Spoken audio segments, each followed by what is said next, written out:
ফিরলাম বিরতির পর দেখছেন দিল্লিরা আপনাদের সঙ্গে রয়েছি আমি ঋষিকেশ। এখনো পর্যন্ত বিজেপি 46টি আসনে এগিয়ে রয়েছে, আম আদমি পার্টি 24টি আসনে এগিয়ে রয়েছে। দিল্লিতে 5ই ফেব্রুয়ারি ভোট হয়েছিল, আজকে গণনা চলছে এবং গণনার শুরু থেকেই দেখা যাচ্ছে কিন্তু যে আম আদমি পার্টি অনেকটাই পিছিয়ে রয়েছে ভারতীয় জনতা পার্টি থেকে। কংগ্রেস এখনো পর্যন্ত খাতায় খুলতে পারেনি। 70 আসনের দিল্লি বিধানসভার যে ভোট গণনা চলছে এবং তাতে অনেক কিছুই প্রশ্ন উঠছে যে অরবিন্দ কেজরিওয়ালের বিরুদ্ধে যে দুর্নীতির অভিযোগ উঠেছিল সেটাই কি কোথাও গিয়ে এখানে ফ্যাক্টর হয়ে গেল। ইতিমধ্যেই কিন্তু বিজেপি কর্মী সমর্থকরা তারা উচ্ছ্বাসে মেতে উঠেছেন, দেখতে পাচ্ছেন রাস্তায় বাজি ফাটিয়ে মিষ্টিমুখ করে পতাকা নিয়ে তারা ইতিমধ্যে বেরিয়ে পড়েছেন, বিজয় উল্লাসে মেতে উঠেছেন বিজেপি কর্মী সমর্থকরা। রাস্তাতে রয়েছেন কিন্তু আম আদমি পার্টি কর্মী সমর্থকরা, তারাও ভাবছেন যে তারা জয় পাবেন এবং সে কারণেই তারা উল্লাস করছেন। যদিও যেটা জানা যাচ্ছে যে অরবিন্দ কেজরিওয়াল, অতসী মার্লেনা, মনীষ সিসোদিয়ারা পিছিয়ে রয়েছেন এখনো পর্যন্ত। অপরদিকে বিজেপির প্রায় সমস্ত স্তরের শীর্ষ নেতৃত্ব তারা কিন্তু এগিয়ে রয়েছেন। দিল্লির মুখ্যমন্ত্রী অতসী মার্লেনা তিনিও কিন্তু পিছিয়ে রয়েছেন, মনীষ সিসোদিয়া তিনি পিছিয়ে, অরবিন্দ কেজরিওয়াল আপ নেতা, আপ সুপ্রিমো তিনিও পিছিয়ে রয়েছেন। 24টি আসনে এগিয়ে রয়েছে আম আদমি পার্টি, 46টিতে এগিয়ে রয়েছে ভারতীয় জনতা পার্টি। এই যে ফলাফল, যা ট্রেন্ড এখনো পর্যন্ত, এরপরে বিভিন্ন প্রতিক্রিয়া পেয়েছি, বিভিন্ন দলের রাজনৈতিক নেতা নেত্রীদের রিয়াকশন আমরা পেয়েছি। কে কি বলছেন একবার শুনুন।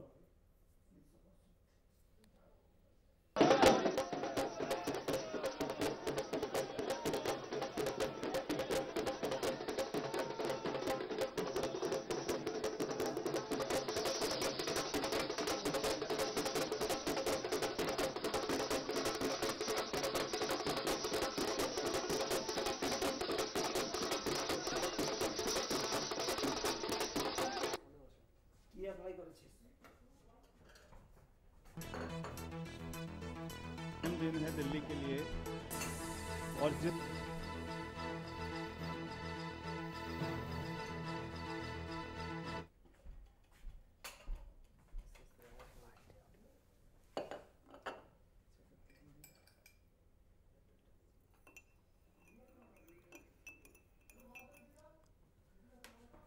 দিল্লিতে এই জয়ের আভাস ইতিমধ্যে বিজেপি পেয়ে গেছে। 46টা আসনে তারা এগিয়ে রয়েছে এবং বিজেপি কর্মী সমর্থকরা তারা রাস্তা নেমে পড়েছেন, বিজয় উল্লাস করছেন।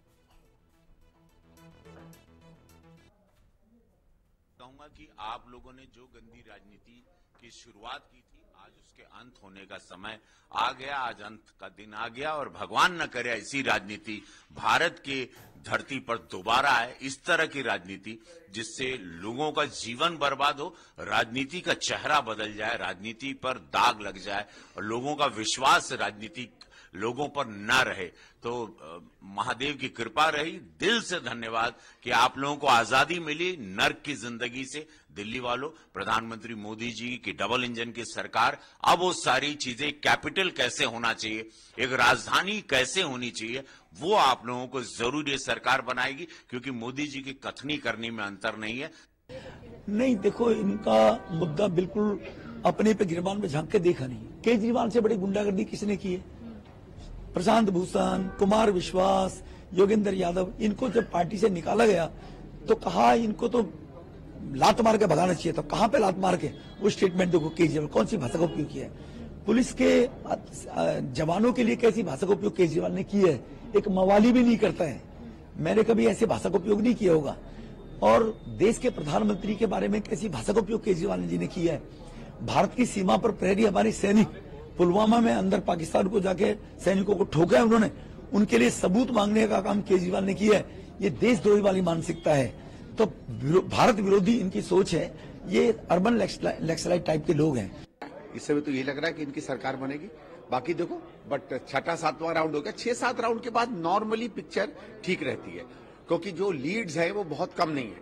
कुछ कुछ जगहों पे है कहीं 200, 300, 500 की लीड है, लेकिन ज्यादातर तो मैंने देखा है कि 2-4 हजार से लेकर 10-15 हजार के बीच की लीड्स हैं।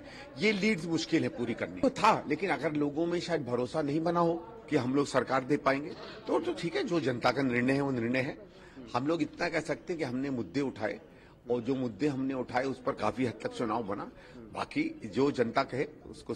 देखिए, आज बहुत ही अहम दिन है दिल्ली के लिए, और जिस दिन का सारे दिल्ली वासियों को इंतजार था, आज भारतीय जनता पार्टी की सरकार बनेगी और हमारे प्रधानमंत्री नरेंद्र मोदी जी का हमको साथ में मिलेगा। उनके विजन को साथ लेकर दिल्ली में बहुत सारे अच्छे अच्छे काम करने हैं।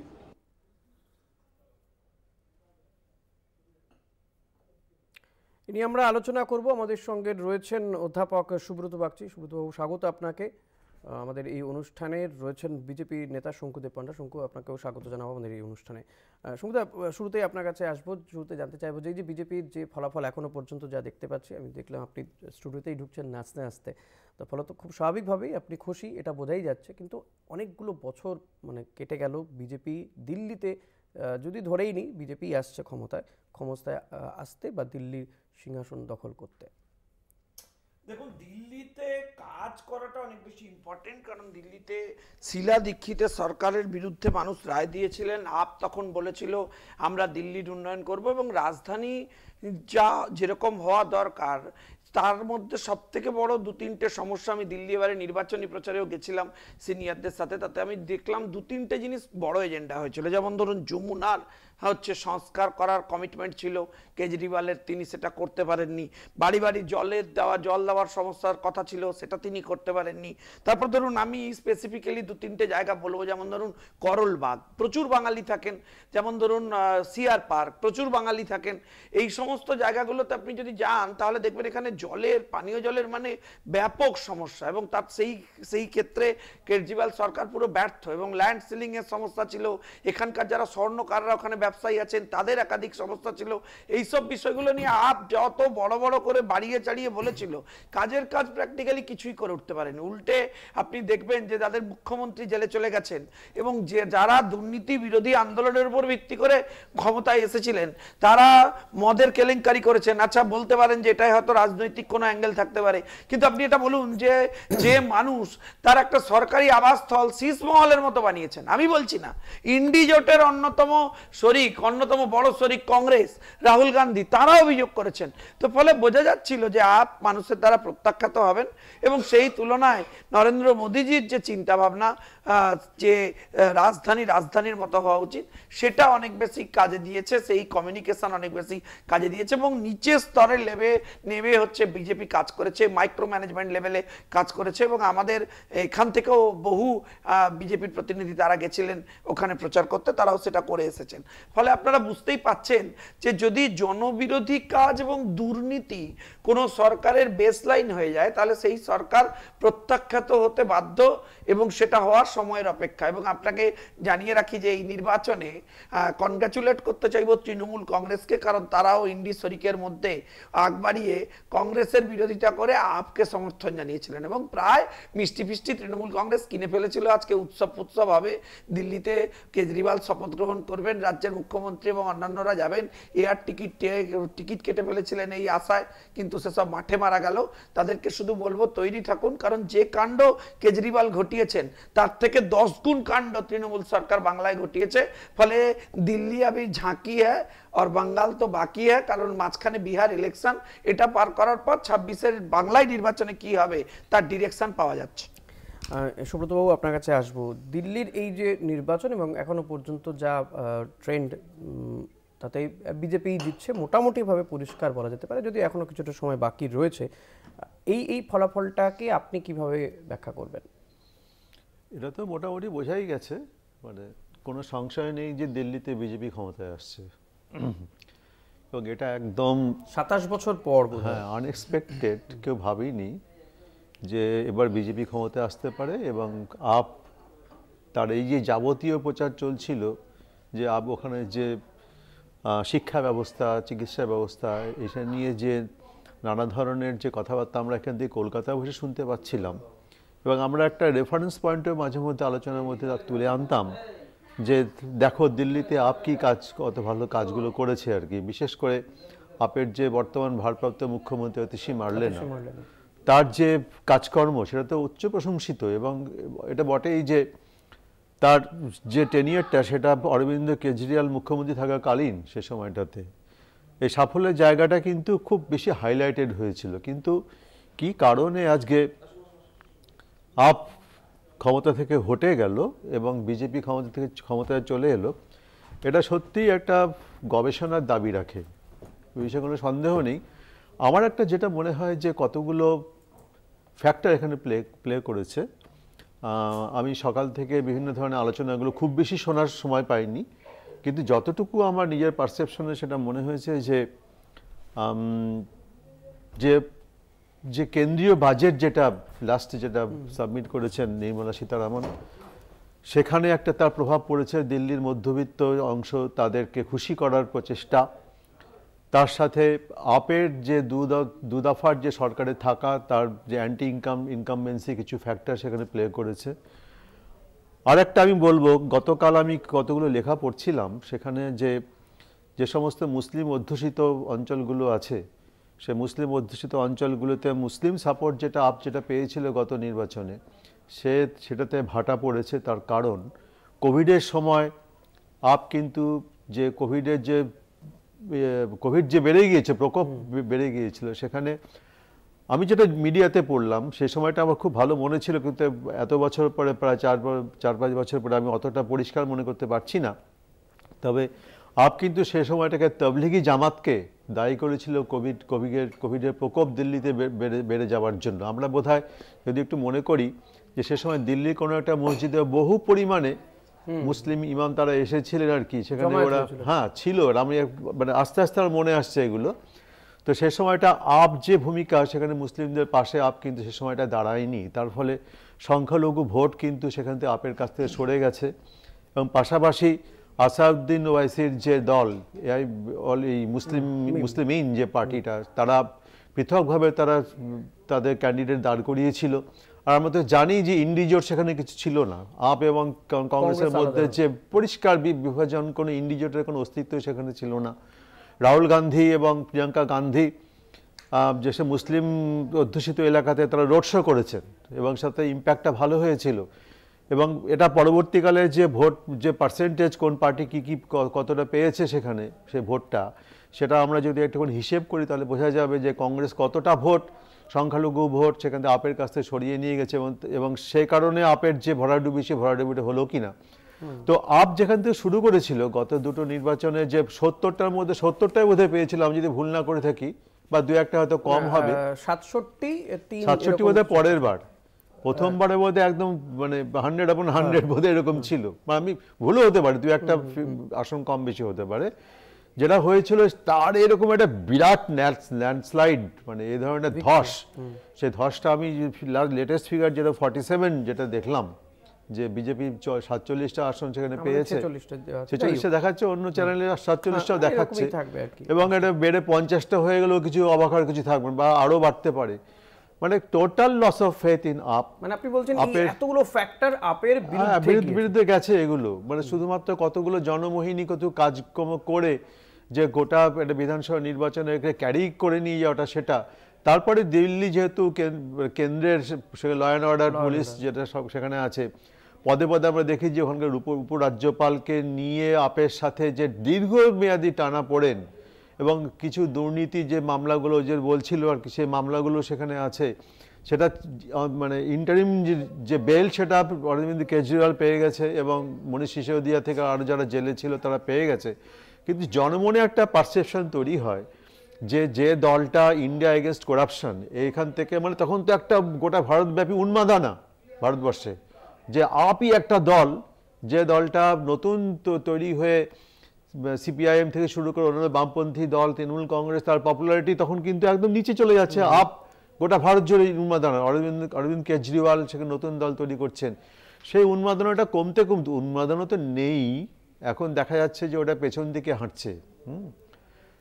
শুধু পাঞ্জাব ছাড়া আপের হাতে কিছু রইল না। আপ যেখানে ভাবছে অল ইন্ডিয়া একটা এক্সপেকটেশন আপের ছিল, সেটা উত্তর ভারতে কিছু কিছু অঞ্চলে আপের পকেটেড হয়ে যাচ্ছে আপ আর কি।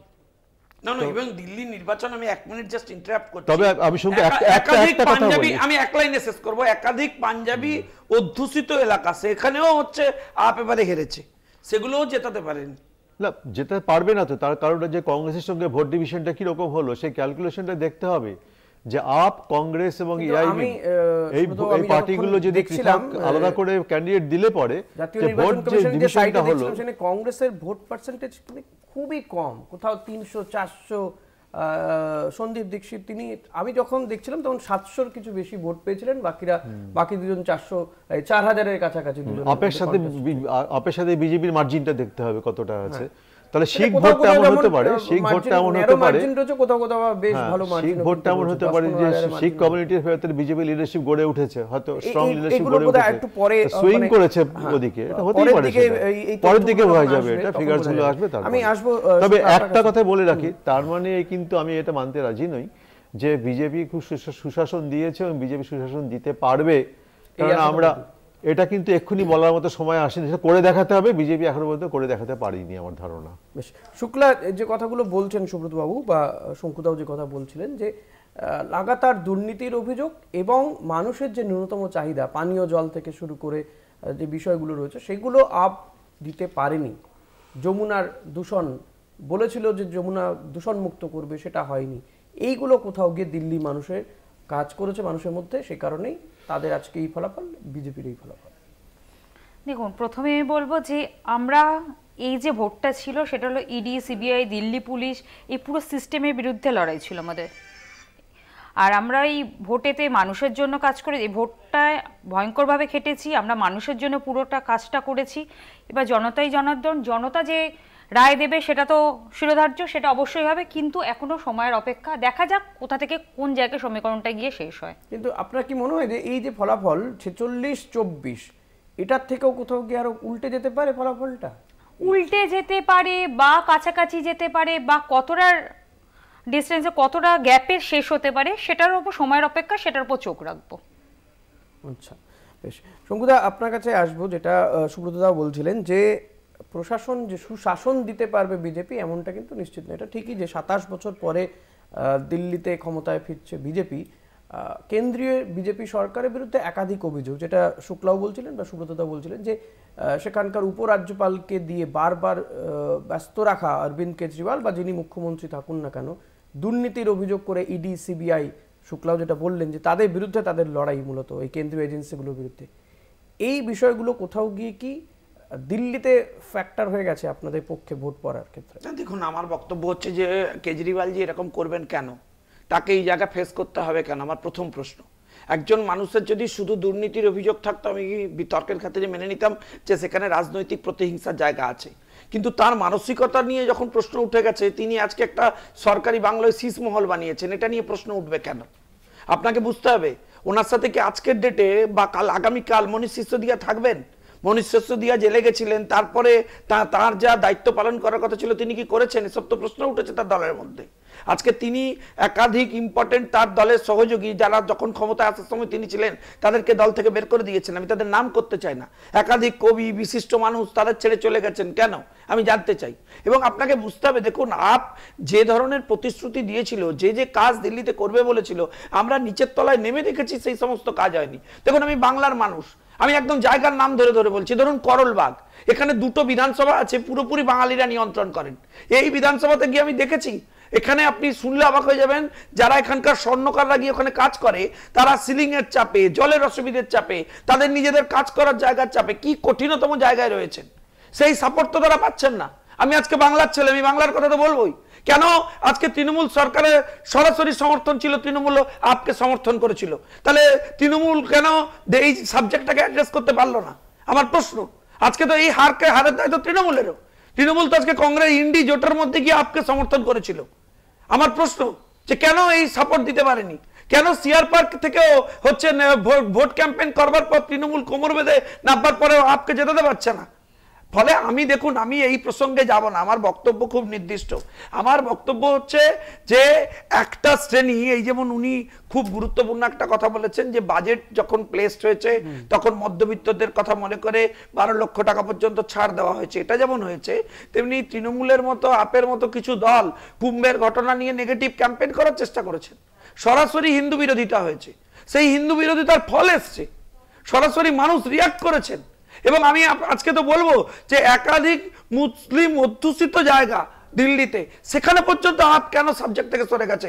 ও আপের বেসিক পয়েন্ট ছিল ঝুগি ঝুপড়ি এগুলোতে যারা থাকেন সেই মানুষদের অ্যাড্রেস করা, তাদের পার্টি নাকি তাদের হয়ে কাজ করবেন। বাট প্র্যাকটিক্যালি দেখা যাচ্ছে বহু জায়গায় তাদের সার্ভিস তারা পৌঁছে দিতে পারেননি। যারা দুর্নীতিতে লিপ্ত থাকেন, যারা সরাসরি অর্থনৈতিক কেলেঙ্কারি করেছেন, যারা সরকারকে লুটে পুটে সামনে রেখে খেয়েছেন দিল্লিকে, যারা উন্নয়নের কিছুই ছিটেফোঁটা দিতে পারেননি, তাদের ফল ভোগ করতে হচ্ছে এবং তাই ভোগ করছেন। আপনি তো প্রথমেই শুরু করে বললেন শীষমহলের কথা। এই ভোটটা যখন শুরু হয় সেই সময় তো শীষমহলকে আপনারা সামনে রেখেছিলেন। শীষমহল বানাননি, সাধারণ 2025 এর ভোটের সময় শীষমহল ইস্যুটাকে সামনে রেখে আমরা শুরু করতে আমরা তো অ্যাকসেপ্ট করেছিলাম, আপনাদের যে মাফলার ম্যান তিনি এখন শীষমহল ম্যান হয়েছে। আপনারা প্রথমেই বলেছেন শীষমহলে মিনি বার আছে, মদ চুরি করে টাকা কামাতে লজ্জা করে, গোল্ডেন টয়লেট আছে, আমরা তো বলেছিলাম ক্যামেরা অন করে চুরি করে টাকা কামাচ্ছে, আমরা তো বলেছিলাম শীষমহল ওপেন ক্যামেরা যদি ব্যস্ত আমি কিছু বলতাম না, তার সাথে রাজমহল ওপেন করা হোক, মদের টাকা চুরি বলেছিলাম রাজমহল ওপেন করা হোক, রাজমহলে দেখানো। আচ্ছা হেরেছেন, আজকে তো একটু ঝগড়াঝাটি করুন, ঝগড়াঝাটি করার যে পয়েন্ট আপনি বলেন সেই পয়েন্ট আপনাকে বলতে হবে। এখনো হেরে যাওয়ার পরিস্থিতি আসেনি, এখনো রেজাল্ট আসেনি, হেরে গেছেন তবু রেজাল্ট আসেনি, এখনো রেজাল্ট আসেনি।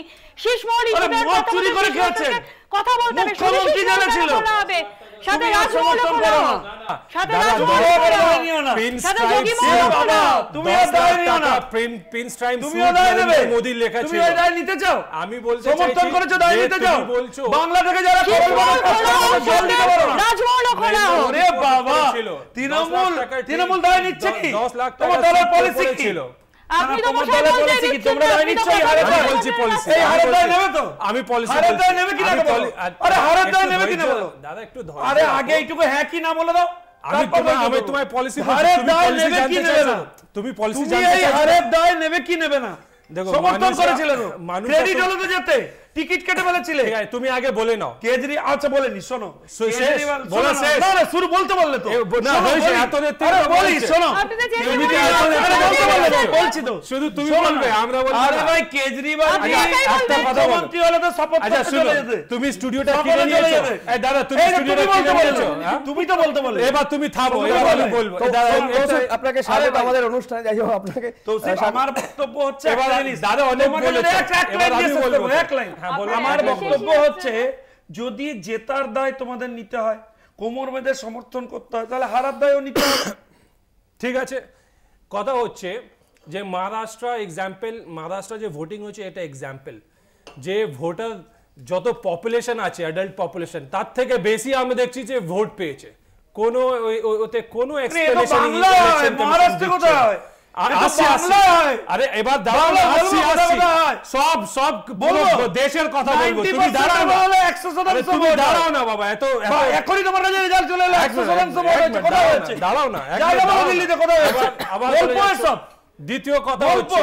দ্বিতীয় কথা হচ্ছে কেজরিওয়াল মদ চুরি করেছিল, জেলে গেছিল কি যায়নি? এক মিনিট, কেজরিওয়াল মদ কেলেঙ্কারিতে জেলে গেছিল কি যায়নি? অল ইন্ডিয়া রেডিও মতন বললে হবে না, কিন্তু গেছিল কি যায়নি? অল ইন্ডিয়া রেডিও সমর্থন করেছিল কি করে? ক্যাসেট ছিল না যে তোমরা ওখান থেকে টাকা কামিয়েছো নাকি তোমরা দিয়েছো ভাগ? পুরানো জমানা ক্যাসেট আটকে গেছে, সেটা তোমার কেস। তৃণমূল দায় নিচ্ছে, আচ্ছা দাঁড়াও, তৃণমূল এই মদ চুরি মদ কেলেঙ্কারি দায় নিচ্ছে, একটু আরে ভগবান বলছি দায় নিচ্ছে, দিতে হবে। তোমরা মদ চুরির পাট চোরে চোরে মাসতুতো ভাইয়ের কেস, ঠিক আছে হয়েছে তোমার মানুষের দ্বারা প্রত্যাখ্যাত, ঠিক আছে এবার উত্তর দিতে হবে। চারজন মন্ত্রী জেলে, তুমি উত্তর না দিয়ে পালাতে পারবে না, দাঁড়াও আমি জিজ্ঞেস করছি, দিতে হবে উত্তর। আমার প্রশ্ন